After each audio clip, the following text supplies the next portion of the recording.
Thanks for watching Numbskull News, and today we'll talk about Oregon and Washington. So, what happens to them if the Big Ten just doesn't want them or doesn't want to add more teams anytime in the near future, if ever? So, I've been pondering that for a while. Like, what do they do? So, I think it's safe to say, like, who's in the running for Tier 1 Pac 12 rights as far as just staying in, if Oregon and Washington just stay in the Pac 12? Because I would like to say, well, they would be smart enough to go to the Big 12, but I don't think they want to. And from everything that we've heard, they have no desire to and will fight to not go to the Big 12. Okay, fine. No Big 12 for you.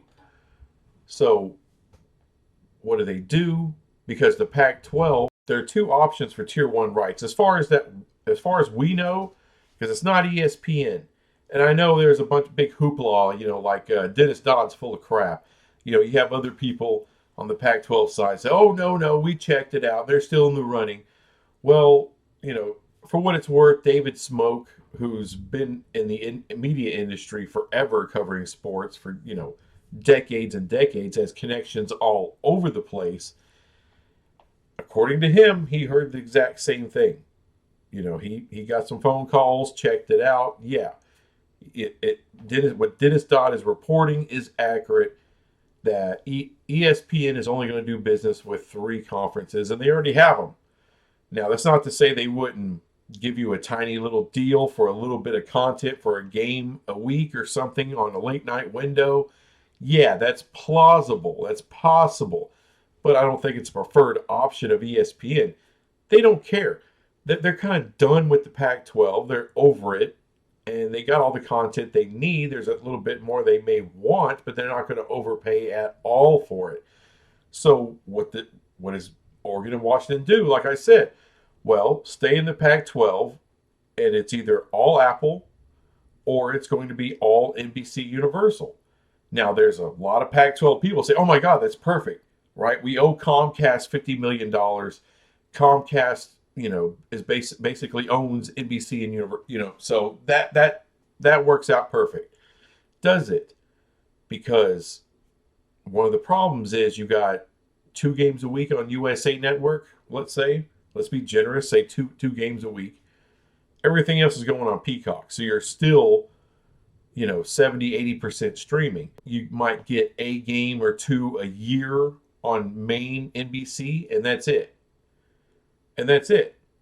So one problem is the mostly streaming. Now, from what we know, we can surmise from what's been written. I don't think Stanford or Cal would probably have a problem with mostly streaming because they know they would once in a while be on USA Network. Oregon State, Washington State, they'll go along with what they need to go along with. And I believe Utah is the same way. I think even if the athletic department of Utah wanted to get out of there and go to the Big 12, I think they would have a really hard time finding institutional support for that move. So I think Utah, like it or not, they're stuck in the Pac-12. They're not going anywhere. I don't think they are. And in the words of their president, it would basically take the destruction of the Pac-12 for them to move on. So it would take a lot. But then there's Oregon and Washington. Would they be cool with mostly streaming or an Apple deal? I don't think they would be cool with it at all. Now, I think the other people would. Now, I'm not mentioning Arizona State, Arizona, or Colorado, because they would not be cool with Apple. They would not be cool with a NBC Universal deal that's mostly streaming because they don't want to be on a streamer mostly. I don't know if you guys saw this, but there was Mark Rogers, voice of college football, had this Pac-12 versus Big 12 show, and it was really good. Tony Altomore, Coos from Coos' Corner, Josh from Locked On Big 12, and Spencer from Locked On Pac-12. Really good show. And of course, Altomore, he's got a lot of knowledge. I'll give him that. A lot of knowledge that really doesn't matter when it comes to this current realignment. It doesn't matter what happened in 1950 in this current realignment. We're in a different era, a different century even. So that crap doesn't really matter. One thing they've pushed back on when it comes to, well, there's an exposure problem with being Apple or even the NBC deal, which what they were saying was, well, a lot of games are already on ESPN Plus. A ton of games from the Big 12 are going to be on ESPN Plus. By the way, I would say the same thing with the ACC, and a lot of games from the SEC are going to be on ESPN Plus. Here's the difference. I don't know why they don't understand this. There's a big difference between ESPN Plus and Apple TV Plus, or ESPN Plus and Peacock. All right, it's size, it's the brand. ESPN is the worldwide leader in sports. That's why I'd rather be on ESPN Plus. It's a streamer, but you also have to understand they invested billions into ESPN Plus. They're going to continue to invest billions in it. ESPN Plus is eventually going to be the main platform of ESPN. So it's not a bad thing if you're going to pick a streamer to be on ESPN Plus. Damn it. Plus you're also your top matchups. You're going to be on ESPN plenty. You're going to be on ESPN2. You're going to be on ABC once in a while.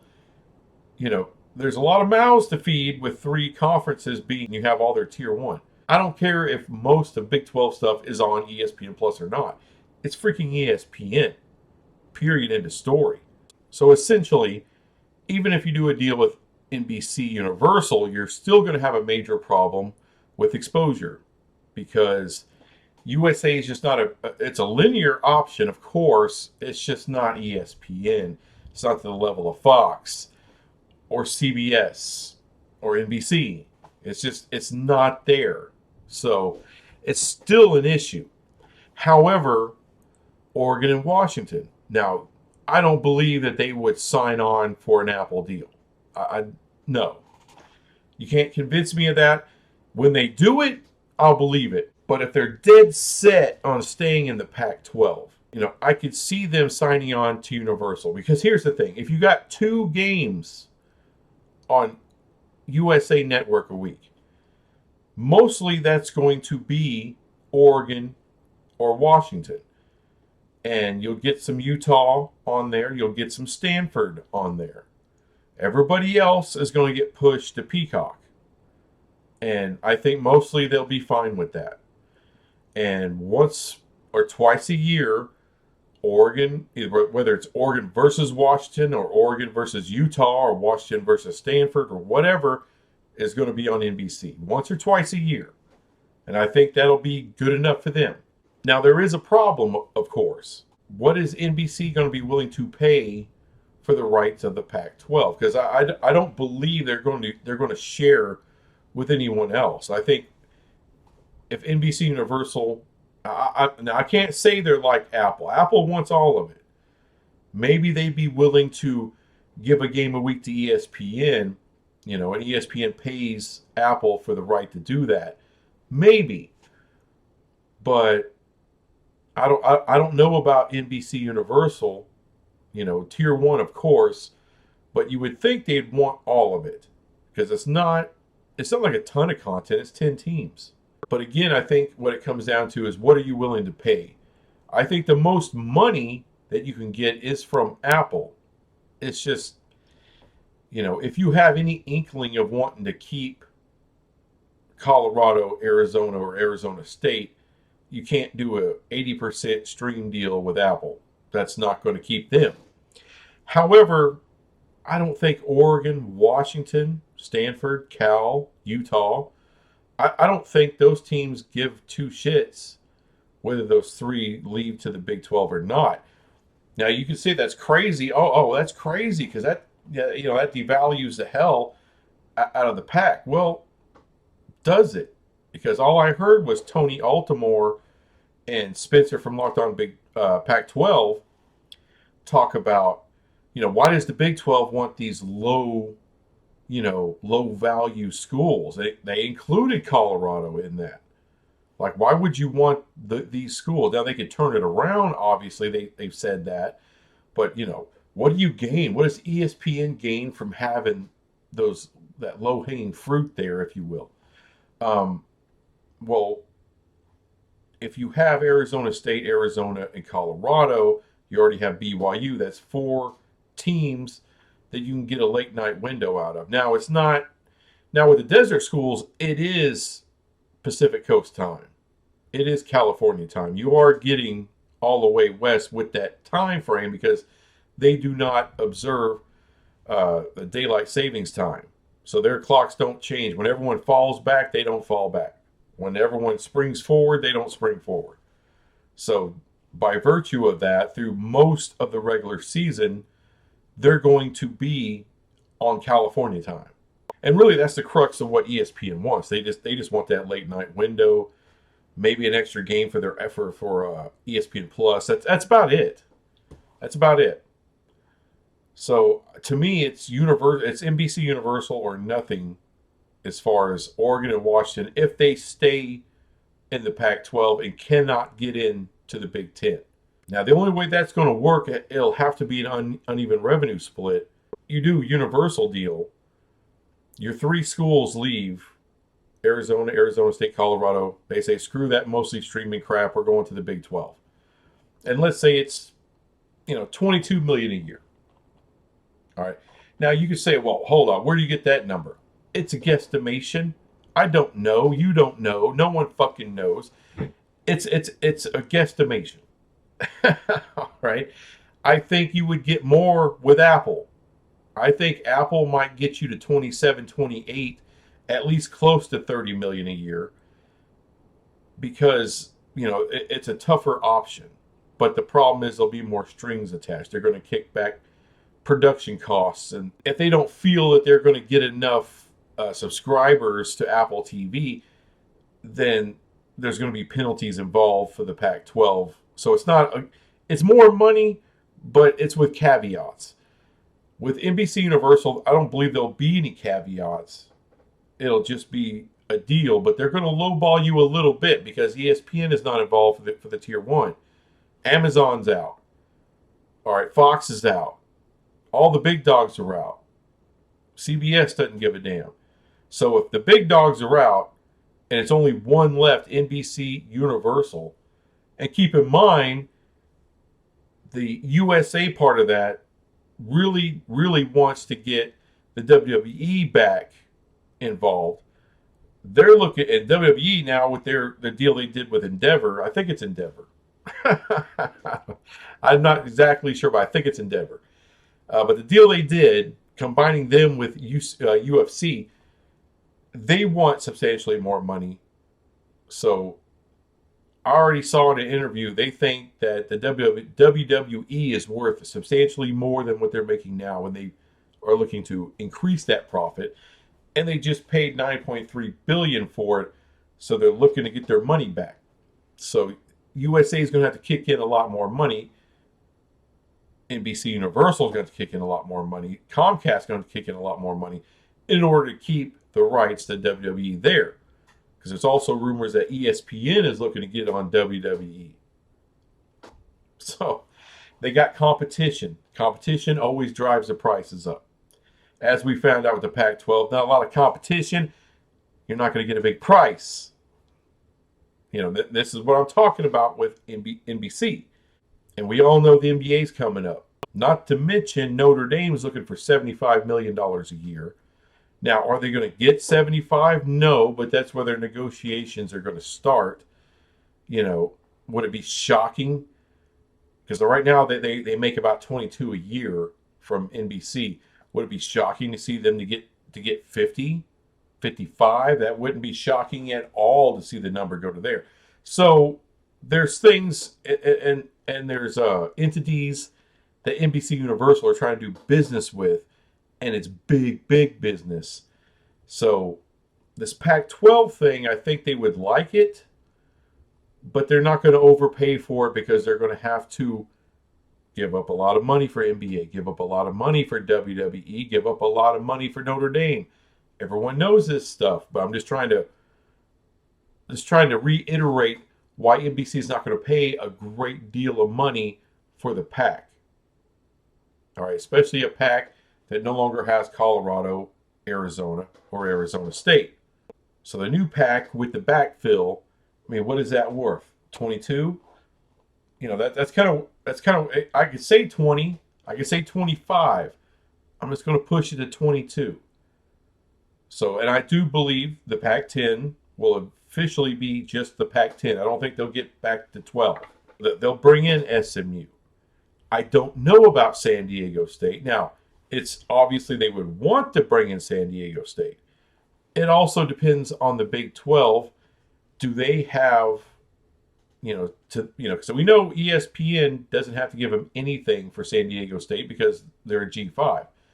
And we don't know what the interest of Fox would be. So it would depend on their business partners as far as the Big 12 being able to offer them some kind of money to bring them in. Either way, that's 10 schools for the new Pac, with some backfill in there. At 22 million per, that's 220 million a year. The schools that get brought into the Pac, the backfill, if you will, those guys need to be making at least 10 to 12 million. I would say at least 12 million per team. Or else, is it really worth even leaving the Mountain West? Now, I think SMU will take 10, 12. You pick the number, they'll kind of take it. San Diego State won't. They just won't. Because I think where they feel is they could get into the Big 12. If not now, they can get in there later. Which I do. That's the weird thing about San Diego State. Because they have talked to the Big 12. So if you're the Big 12, I mean, of course you're just gathering information, but why talk to a G5 if ESPN is just completely unwilling to give you money for a G5? Unless they want that late night window content. And if no other schools from that Pacific Coast time, if you can't get any of them, then maybe San Diego State works. Maybe Fox likes the basketball. Maybe they'll give you that money for that. That's 11 million right there. Can you find another suitor? Can you find an Amazon or something like that to kick in a little money to have their Friday night game a week, which they've been wanting to have? Essentially what I'm saying is, depending on the deals the Big 12 can do, they could probably work something out with San Diego State to bring them in. Not for a full ride. I don't see that. I don't see ESPN and Fox valuing San Diego State enough to bring them in on a full share. That doesn't make sense. It makes sense for Colorado. Arizona and Arizona State, I think it makes sense with that as well, as far as ESPN getting their late night window. And I do believe Fox, they would like that content from Arizona. They would like that basketball. And they might be a little intrigued in Colorado. Prime has set that damn program on fire, not just the football program, but the whole athletic department.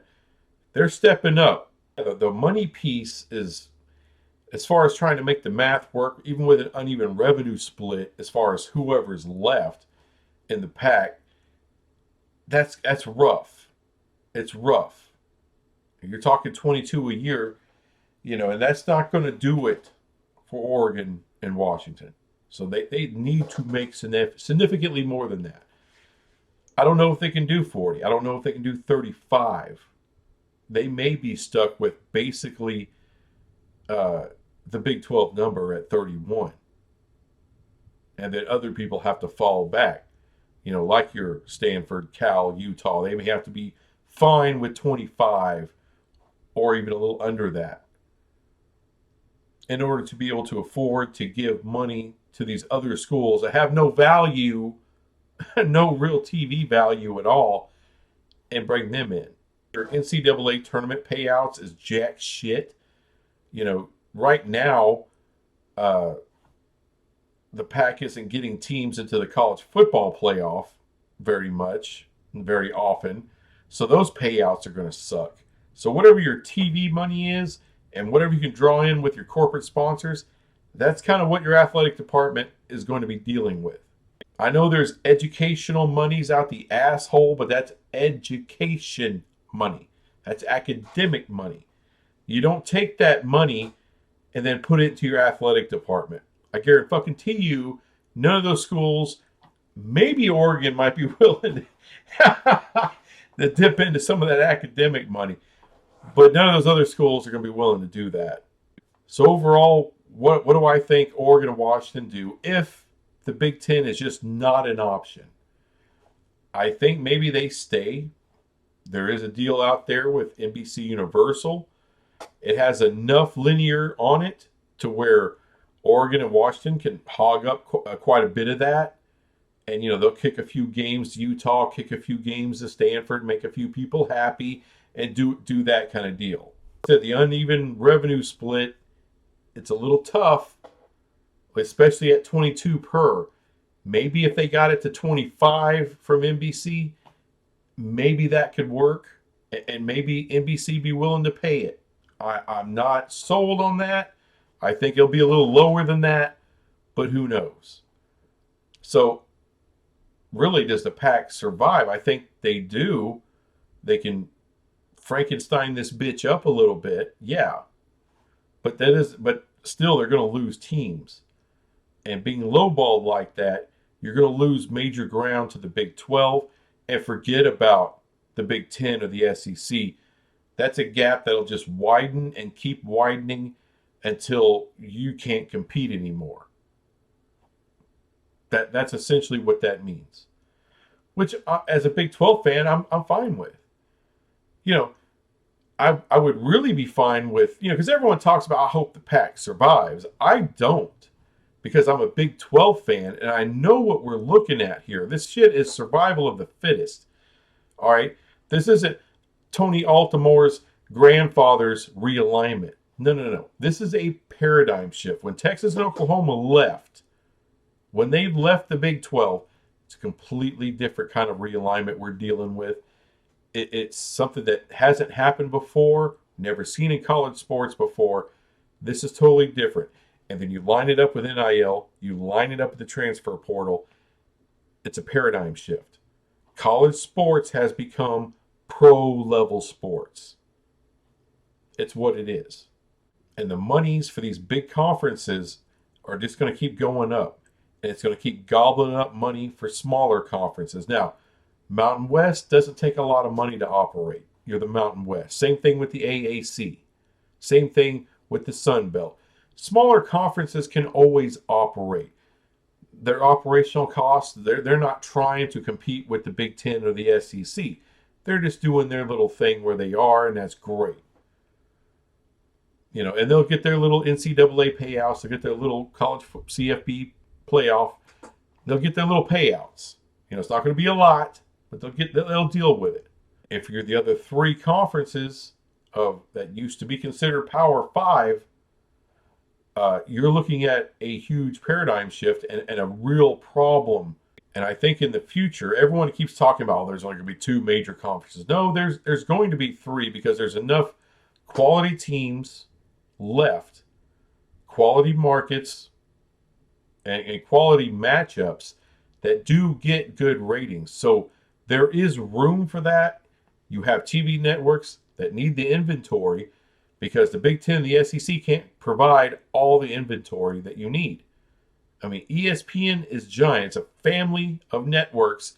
They got to have content for it. When you got a Big 12 game that can get you 1.5, you're interested.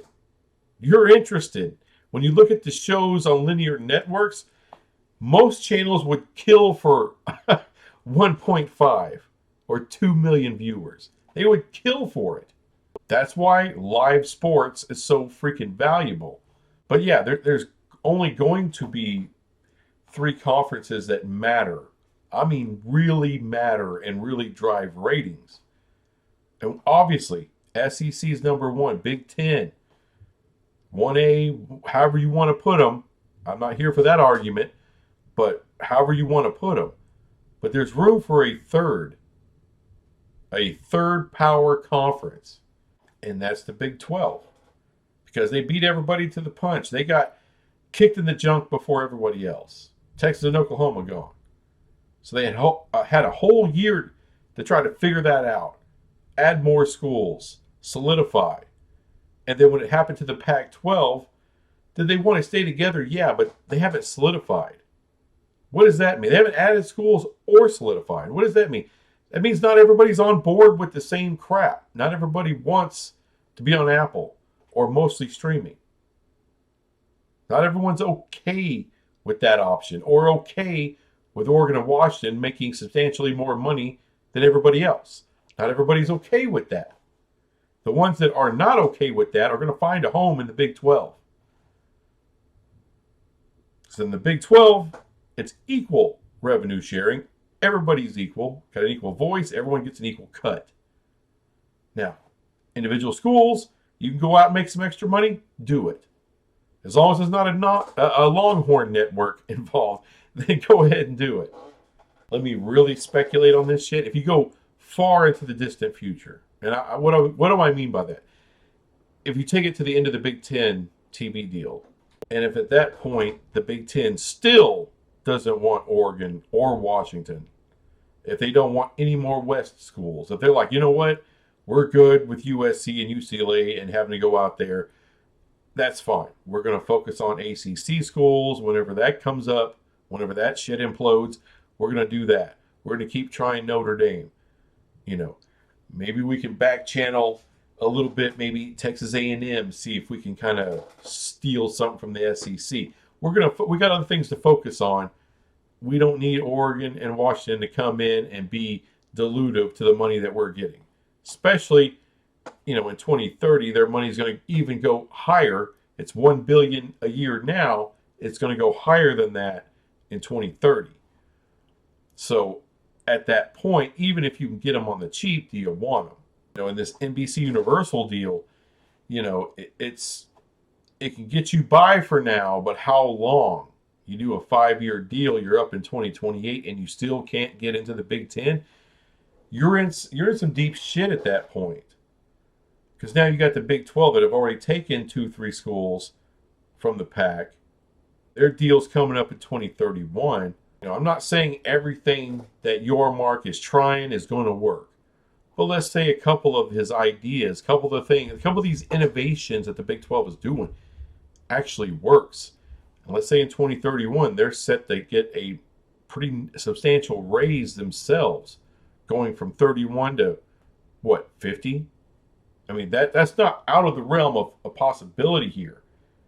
Adding the right schools, increasing your basketball brand, making it more profitable, and also making it to where Fox and ESPN are willing to pay more for that and separately from football. Let's say some things like that work, and you're making now $50 a year.